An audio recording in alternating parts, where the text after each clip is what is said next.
Alô, Draco, patrão! Alô, Draco, patrão, deixa eu pular.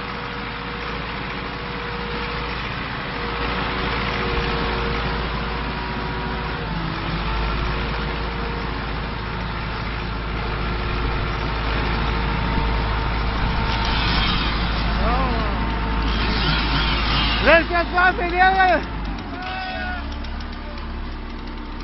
Vamos sair na cola aí!